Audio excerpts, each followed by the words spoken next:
अस्सलाम वालेकुम। आज मैं आप लोगों के लिए लाई हूँ बाज़ार जैसे खस्ता कुरकुरे पकौड़ों की रेसिपी, जो कि बिल्कुल बाज़ार जैसे बनेंगे और बहुत ही मज़ेदार बनेंगे। इसके स्पेशल मसाले की मैं आपके साथ रेसिपी शेयर करूँगी कि इसमें कौन सा मसाला शेयर करते हैं बाज़ार वाले, जो इतना मज़ेदार सा बनता है। इसकी आपके साथ टिप्स शेयर करूँगी किस तरह से इनको खस्ता और कुरकुरा बना सकता है और इसके अंदर तेल बिल्कुल भी ना रहे, बिल्कुल बाज़ार की तरह के आपके पकौड़े तैयार होंगे। तो चलें हम रेसिपी की तरफ जाते हैं। रेसिपी बहुत आसान है, जितने भी इंग्रेडिएंट्स डालेंगे वो सब घर में मौजूद होते हैं, आसानी से मिल जाते हैं और आसानी से बन जाएंगी। तो चलें रेसिपी की तरफ चलते हैं। सबसे पहले जो है मैंने यहाँ पर लिए हैं एक बड़े साइज़ का आलू। बड़े साइज़ का मैंने आलू ले लिया है, उसे जो है मैंने चिप्स की तरह पतले पतले चिप्स की तरह फ्रेंच फ्राइज़ की तरह कट कर लिया। आप चाहें तो जिस भी शेप में कट कर लें, लेकिन इस तरह से कट करने से आलू जो है बहुत जल्दी जो है ना गल जाते हैं पकौड़ों के अंदर, क्योंकि हम पकौड़ों को फ्राई करने में बहुत ज़्यादा टाइम नहीं लेता। अगर हम मोटे कट करेंगे तो जो है आलू हमारे जल्दी नहीं गलेंगे। एक बड़े साइज़ का मैंने प्याज ले लिया है और यहाँ पर मैंने जो है 3 से 4 जर्मन मिर्चें ली हैं। हरी मिर्चें नहीं ली मोटी या बारीक वाली, क्योंकि वो बहुत तेज़ होती हैं, इसलिए मैंने जो है जर्मन मिर्च ली है। यहाँ पर मैं जो हूँ 3.5 चम्मच जो है वो बेसन डालूँगी। आप 3 भी कर सकते हैं और आप 2 भी कर सकते हैं, ठीक है। अगर आपको जो है पकौड़ों के अंदर बेसन की क्वांटिटी बहुत कम चाहिए तो आप 3 या 2 भी कर सकते हैं। मैंने यहाँ पर 3.5 ऐड किया है जो है। और इसके अंदर 1 चम्मच हम डालेंगे कॉर्नफ्लोर का। कॉर्नफ्लोर ज़रूर डाला करें, क्योंकि इससे पकौड़े बहुत ज़्यादा खस्ता कुरकुरे बनेंगे। और 2 चुटकी जो है मैंने इसमें मीठा सोडा डाला है।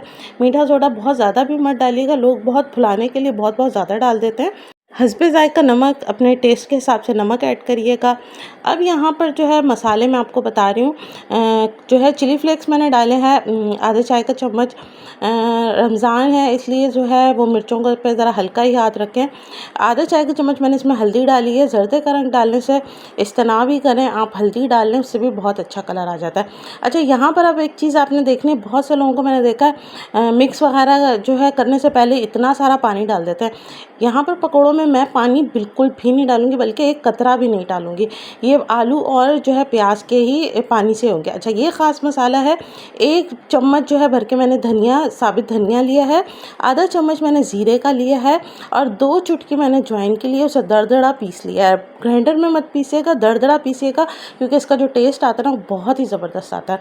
अच्छा, ये मैंने डाल दिया इसके अंदर। आधा चाय का चम्मच मैंने गरम मसाला और थोड़ा सा चाट मसाला डाल दिया। बिल्कुल इफ्तारी का टाइम था तो मैंने कहा मैं आपके साथ ये रेसिपी भी जो है ना रिकॉर्ड कर लेती हूँ, आपके साथ शेयर करती हूँ। तो यहाँ पर जो है मैंने तकरीबन बनाने से आप 1 घंटा पहले इस मिक्सचर को बना लें।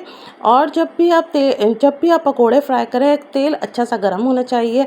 समोसे वगैरह मैं तल चुकी थी, तो अब मैं यहाँ पर पकोड़े फ्राई कर रही हूँ। तेल इतना अच्छा सा गर्म होना चाहिए कि पकोड़े डलते ही जो है ना वो फ्राई जो है अच्छे से होने लग जाए। अच्छा, अब यहाँ पर आपने क्या करना है, 2 सेकंड आपने छोड़ने के बाद आपने चम्मच मुसलसल हिलाना है। चम्मच आपने मुसलसल हिलाते रहना है, क्योंकि अगर आप चम्मच छूट देंगे तो एक तरफ से पकोड़े गल जाएंगे और दूसरी तरफ से वो रह जाएंगे, जो है कच्चापन रह जाएगा और कलर में भी फ़र्क आएगा। मुसलसल चम्मच हिलाइएगा और कभी भी पकोड़े शैलो फ्राई मत करिएगा, हमेशा डीप फ्राई करें, क्योंकि पकोड़े शैलो फ्राई बिल्कुल भी अच्छे नहीं बनते हैं। यहाँ पर देखें आप, पकोड़ों का लुक कितना ही ज़बरदस्त आ रहा है, कितना अच्छा लग रहा है। और जो इसके अंदर प्याज और आलू और मिर्च का कॉम्बिनेशन आता है ना, वो बहुत ही मज़ेदार सा होता है, बहुत ही खस्ता कुरकुरे से हैं।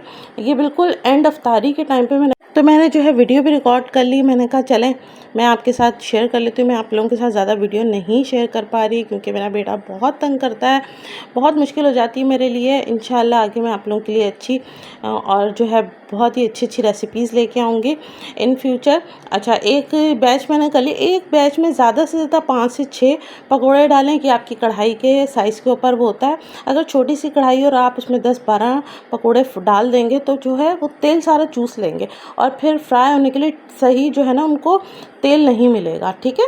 इस चीज़ का आपने ख्याल रखना है। और इस चीज़ का आपने सबसे ज़्यादा ख्याल रखना है कि तेल आपका अच्छा सा गर्म हो, क्योंकि जब आप पकोड़े उसके अंदर जैसे ही डालते हैं ना, वो जो है ना बिल्कुल से ना एकदम से फ्राई होना शुरू हो जाए, टाइम ना ले। अगर आपका तेल ठंडा होगा और पकोड़े आपके बिल्कुल भी अच्छे नहीं बनेंगे, बल्कि आपके पकोड़ों के अंदर तेल रहेगा। जो लोग कहते हैं ना हमारे पकोड़ों में तेल रह जाता है, वो यही वजह होती है। चैनल पे न्यू है तो सब्सक्राइब ज़रूर कीजिएगा, वीडियो को लाइक एंड शेयर कीजिएगा।